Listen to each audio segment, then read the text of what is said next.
قال ثم من؟ قال أمك مرة. قال ثم من؟ قال أمك مرة. قال ثم من؟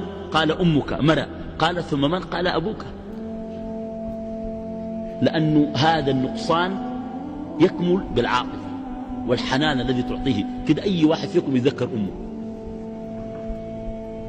تلقى مرة ما قرت، لكن أنت بتحبها حب وبترى فيها عطف وحنان لحد يوم إذا تعطف عليك، وانت ما بتتصور الحياة بدونها. وتلقاك تشرب معها الشاي وتقلب جنبها كويس وتخط ايدك فيها كويس وتقول لها يمه وكده. حتى كان بقيت دكتور كبير كويس. فبالتالي يا اخواننا انا اصلا ما بدافع اصلا ما قلت الناس ما بعمل محاضره اقول الاسلام احترم المراه، ده دفاع. ده هم تين الاسلام ظلم المراه ذاته، ده دفاع في غير محله، دي مسلمات. ليه؟ لأنه كان قلت الإسلام ظلم المرأة معناه أنت بتقول الله خلق المرأة والله الخلق ظلمها، وأنا برحم المرأة أكثر من ربنا الخلقها. يا أخي دي شريعة نزلها الله ونزلها في أخلة كتاب وجات سريعة على لسان أفضل رسول عليه الصلاة والسلام. يا أخي الرسول كان بيحترم النساء شديد. نساء إن من أقربكم مني مجلسا يوم القيامة أحاسنكم أخلاقا وخيركم خيركم لأهله وأنا خيركم لأهله، رفقا بالقوارير، استوصوا بالنساء خيرا كويس. فإنهن خلقن من ضلع أعوج وأعوج ما في الضلع أعلاه.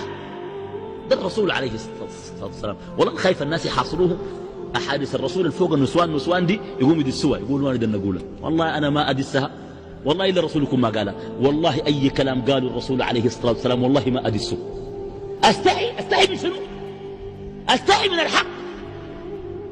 يا أخي شي قالوا المصطفى عليه الصلاة والسلام تاني أنا أدسه؟ إخواننا المرأة في الإسلام مكرمة جدا. يا أخي الناس يسعوا بين الصفا والمروة سلوك مرة اسمها هاجر أم إسماعيل عليها وعلى إسماعيل السلام، سعد بين الصفا والمروة وجرت في محلة، جرت. الآن مقتضى الجري ما في، نحن نجي في المحلة دي نجري رجال وملوك وأمراء والأنبياء، وحتى الرسول عليه الصلاة والسلام كان يفعل في السعي ما فعلت هاجر. إن الحجاب الذي نبغيه مكرمة لكل مسلمة ما عابت ولم تعب، نريد منها احتشاما عفة أدبا وهم يريدون منها قلة الأدب.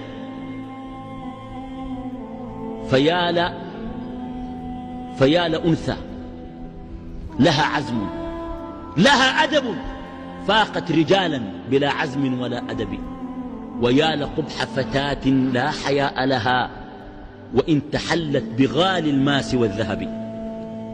الحياء ده أكثر شيء يجمل المرأة، وينبغي أن يكون الحياء في المرأة فطرة. المرأة بتستحي بلاها، الحياء في المرأة فطرة. أنت عارف في أمريكا الطالبات في الجامعة رفعوا مذكرة إلى التعليم العالي لفصل الطلاب والطالبات في الدراسة. ليه؟ قالوا الوحدة مع الطلاب تاخذ راحتها، الأمريكيات ما قاعدة ياخذوا راحتها. يعني ذاك القيم أصلا مفتوحة كويس. يعني كان بيت مشت عريانة زول بيضحك عليها ما في، ولا الناس بيتفرجوا عليها يقولوا البيت عريانة، لأنه أصلا الشيء ده عادي جدا عندهم كويس.